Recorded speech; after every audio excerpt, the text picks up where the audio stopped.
The avoidant isn't worth it. Let's be real.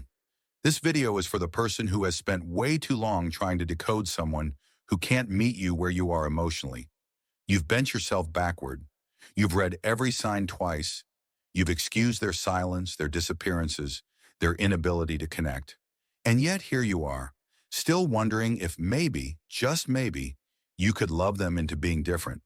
But today I want to ask you a simple question, one that might sting before it liberates you. What if the avoidant just isn't worth it? Now let's be careful with that, because this isn't about labeling someone as unlovable or damaged. Avoidant people are human, with real wounds and real stories. Most develop their avoidant attachment style because they learned early in life that closeness equals danger. Vulnerability equals weakness. So they grew up surviving by withdrawing, shutting down, building emotional walls. And you, with your open heart and desire for closeness, were drawn to them because you saw something underneath all that. A flicker of connection, potential, mystery. You thought you could be the exception. You thought if you loved them well enough, gently enough, patiently enough, they would open up. But what if I told you it's not that they're incapable of love? It's that they're not ready for the kind of love you offer? See, the problem isn't you. The problem is that your love language is presence, and theirs is absence. Your idea of intimacy is showing up. Theirs is pulling away, and every time they disappear, you feel like you're the one doing something wrong. But let's shift the lens. What if it's not your fault? What if their silence, their emotional detachment, and their chronic withdrawal aren't reflections of your worth, but of their capacity? And what if chasing someone with limited capacity is actually a slow form of self-betrayal? Let's take a closer look at how this actually plays out. The avoidant gives you just enough to keep hope alive, but never enough to feel secure. They text back days later, they love bomb and then vanish. They say things like, "I'm just not good at this," or "I need space," but they also don't want to fully let you go. And because you're deeply wired for connection, you fill in the blanks. You tell yourself they're scared, they just need time. You wait, you shrink, you tolerate. But inside, you're starving.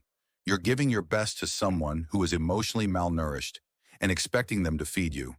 This is where the emotional cost creeps in. You lose your clarity. Your self-esteem starts depending on their next move.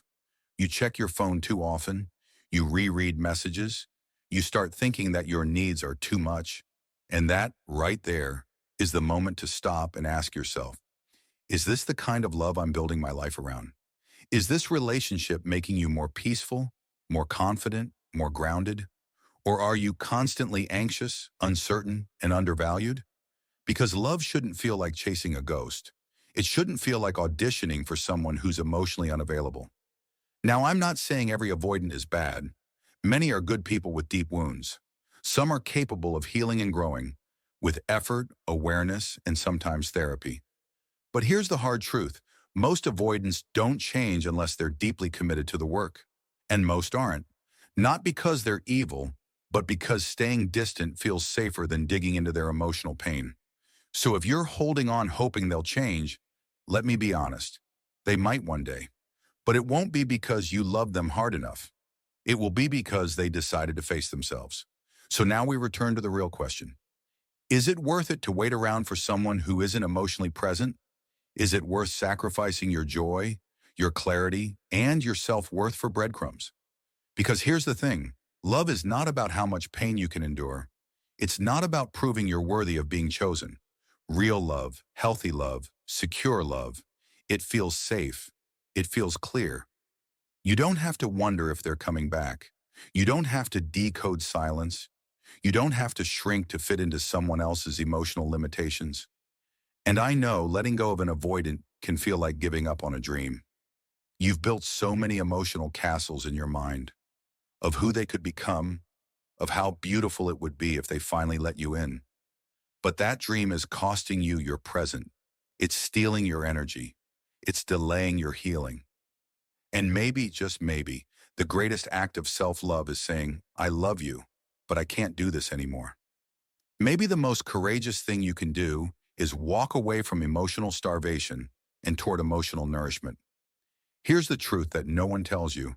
Your love is not only valuable, it's sacred. It deserves to be received, reciprocated, and cherished. Not tolerated, not ghosted, not met with silence. You are not hard to love. You are not too much. You are not asking for anything unreasonable. Wanting communication, consistency, and connection does not make you needy. It makes you human. And the avoidant partner who treats those needs like burdens isn't necessarily evil. They're just not equipped to love you the way you deserve to be loved. So is the avoidant worth it? Only if they're actively healing. Only if they're doing the work. Only if they show you, not with words but with actions, that they're willing to meet you halfway. And if they're not, then the answer is no. They're not worth your peace. They're not worth your overthinking. They're not worth the slow erosion of your self-worth. You're not here to rescue people from themselves. You're here to love, be loved, and grow with someone who chooses you, not someone who retreats every time things get real. It's okay to feel heartbroken. It's okay to mourn the connection, the fantasy, the potential. But after that, choose yourself, rebuild your standards, reclaim your energy, and open your heart not to those who make you chase them, but to those who lean in with you, those who make love safe again. Because when you finally experience that kind of connection, the avoidant won't feel like a mystery anymore. They'll feel like a memory of who you used to chase back when you didn't realize how powerful your love really was. So take a deep breath. You're not broken. You're not unlovable. You're not asking for too much. You just need to stop watering a desert and start seeking someone who knows what to do with your rain. That's not weakness. That's wisdom. And you've earned it. So if this message resonated with you, even a little, take it as a sign that you're not crazy, you're not dramatic, and you're definitely not alone.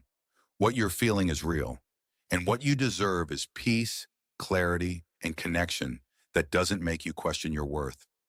Sometimes walking away from the avoidant isn't about giving up on love. It's about refusing to accept the absence of it. If you're in the healing process, know this. It's not your job to fix them. It's your job to protect your heart, reclaim your voice, and rebuild a relationship with someone who actually shows up. Not someone you have to chase. You deserve someone who chooses you out loud. And trust me, those people exist. You just have to stop standing in the shadows of someone who doesn't know how to see your light. If this spoke to your heart today, do me a favor. Like this video, share it with someone who needs to hear it, and drop a comment below. What's one thing you're finally ready to stop tolerating in your relationships? And don't forget to subscribe for more content on emotional healing, self-worth, and building the kind of love that lasts. Until next time, protect your peace, value your heart, and remember, you were never too much. They were just not enough.